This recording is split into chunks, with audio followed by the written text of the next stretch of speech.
Okay, everyone, this is Lolly. I'm so excited to be at this part of my Alice in Wonderland journal. I've showed you before that I bought this fabric. It was too bright, and so I tea stained it to look like this.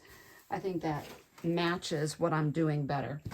So I just took a measuring tape and wrapped it around my journal to see what size I needed. And so this white piece here is fusible fleece, and I think that represents the size of the cover that I want. But what I'm going to do is make pockets on the side. It's going to be like this, and I'm going to have kraft-tex because that will also give me some strength, because when I go to sew the signatures in here, it's going to be a little floppy. So what I thought I would do was take this and maybe sew across, kind of like quilting in spots here and there with the lines here. And then I will sew this down or press it down or something, and then make this into a pocket like that. And then I will slide this in there and then stitch all the way around it. And then I will have a nice firm, or at least firmer, resource to be able to stitch my signatures in there. So here we go. So here it is, and you can see what I did with the quilting there. Basically what I did was I went every other line, so I skipped a line, and I did the same here. That's what it looks like. And this had a selvage on it. I'm just going to leave it like that. This one I folded over and stitched that. And so what I'm going to do is to go ahead and fold this in. I can see I didn't get this centered very well. I'm going to fold that in. So I folded those ends in, and I'm just laying the kraft-tex on top and clipping it in. And then when I get to the ends, I'm just going to fold this up as, fold that up as the pocket, like that. And then I will stitch all the way around. Okay. So I'm going to top stitch all the way around, and probably even right here, just to really make sure I'm getting this adhered, that kraft-tex inside there. And then I'm going to find the center here by folding it, and I'm going to stitch to kind of give support sort of in the middle there for that spine.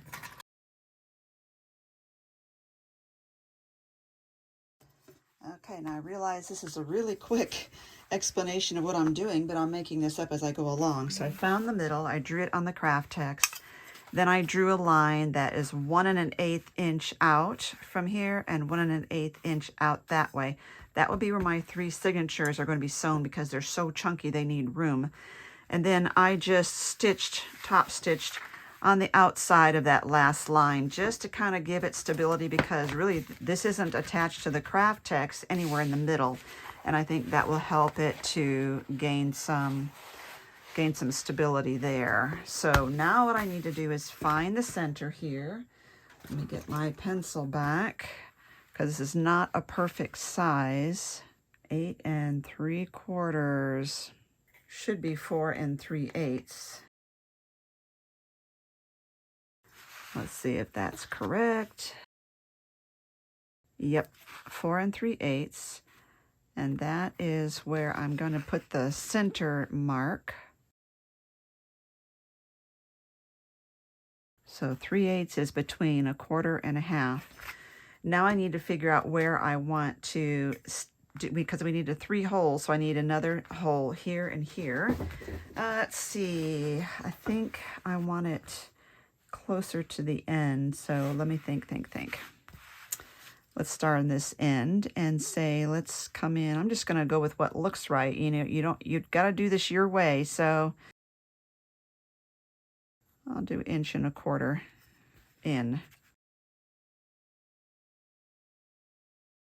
Now, one of my concerns and this has been weighing heavily on my mind, one of my concerns is trying to hand stitch through these huge signatures, all of this and that, and keep hitting the hole every time getting through fabric and have it not fray. I think I'm going to be better served. It could be done, but I think I'm going to be better served by putting eyelets in all of these places. Now, you wouldn't have to do that, but I think that's a choice I'm going to make.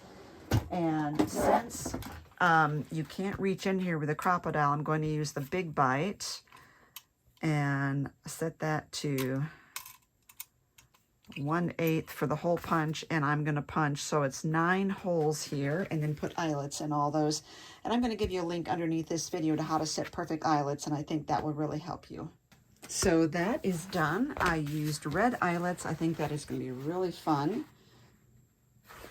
And then I'm not going to worry about these lines. Kraft-tex is washable. I could take some laundry detergent and a rag, but you know, my signature is going to be stitched right there, so you won't see those lines. So I have the 3 signatures. They're pretty chunky, and I'm going to hand stitch them in using the pamphlet stitch and an embroidery, let's see, a tapestry needle, and my black waxed linen. I don't know, I might use this one. I'm not sure yet. But I have done enough of this on camera that I'm not going to show you the whole stitching process. I will give you a link down below to my tutorial on how to do the pamphlet stitch. One thing that I will do is I will clip the pages so they don't slide like this. They stay together. And then what I'm going to do is I'm not going to mark these. I'm going to line it up with the holes and mark it through the holes. That way I get the holes in here perfectly lined up to that set of holes. So I will come back and show you the finished result. So here it is. I sewed the signatures in. You can see how much room I've got. It's pretty chunky.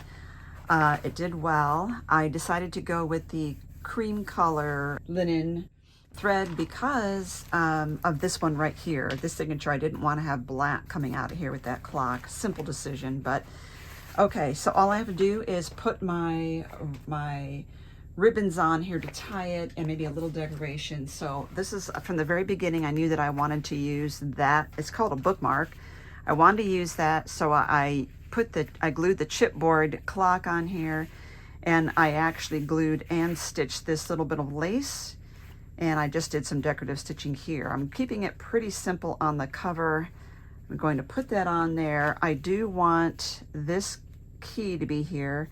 And I think to balance it, I'm going to raise that up a little bit and put the key here, and I'm going to have a ribbon coming off of that. So this is about my placement. I'm looking where that is. I'm just going to Fabri-Tac this whole thing on. Now I've been using, for fine projects and details, I've been using this bottle for my Fabri-Tac, but it's got a fine tip. So in this case, I want to cover a large area, so I am going to use this, and I will do a complete flip through of this book, so never fear, you will see the whole thing.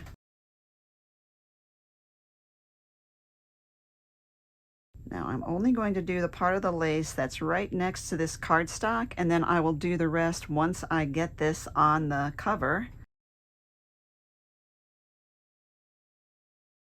So I'm just going to hold that down here and maybe even clip it, and then I will glue the rest and even bring it over on the inside and seal it there and come back. So I got this sari silk, and I got it on Amazon, and I did 2 sections that are 30 inches each, folding it in half, putting it through this and pulling it out. And I have to think which side I like better. I think I like it the other way. Gonna have a lot of strings with this, but it's really pretty. The other thing I think I'm gonna do is to take the ends and just stretch that out and maybe tie those together real quick here. There we go. And I'm going to use one of these for the back. And boy, it is a hard decision. So I love them all. And I love all of these, but for some reason this reminds me of maybe that silly door that's on Alice. And my other part of this. And there we go. And that's how I'm going to tie it. So these will be secured. I could have like stitched part of this on there, and still could. I could take needle and thread and kind of stitch this to the lace, maybe as a decorative measure. But I think I'm going to have to, you know, like use some power tack to really make sure that that stays on there. And I want to kind of find the middle here. And we said that was 4 3/8, which is right there. I'm going to mark this just below that clip is where, so this is where the ribbon should be coming out, right there. If I want it in the middle anyway. So I've got glue everywhere, sorry. So what I'm going to do is to grab this and get a scrap of paper here to catch my drippies and glue this baby on there. I see I've got a little excess that I don't want showing through. So right under there is where that needs to come out. Okay, I don't think this will reach, but I did get some of those big clamps from the Dollar Tree. So if you're asking where I get the clamps from, they're from the Dollar Tree. Let's use the big ones here. Now, when you're using metal, it's really good to use power tack because it is a permanent adhesive. So I'm going to adhere that, and then let's turn it over to the back. Let's get a silicone mat in here because I'm going to flip this over and do the same in the back here. Now this, we need to measure again. Just to the left of here, that's my center, which means this is going to come off right there. You'll notice when I glued the key, I did not glue the actual ribbon. There's a reason for that. I thought if anything happens and this ribbon comes undone, or I don't know, ruins, or I need to make a different one in time, I could still get the ribbon off because it's not adhered. Oh, and I need to do this as well. Tie these ends together. Excuse all the gluey fingers. Okay, let's cap this up. The only other thing I have left specifically is I do want to put a hole between these signatures and put an eyelet in there, and then that will be for hanging a charm. So let's get that out here. I have this, I need to change my settings. Many people have been asking where the numbers are on, when I say like C1 or something, they're right there next, in the corner next to that. Okay, so let's get an eyelet. Okay, I got these from Eyelet Outlet.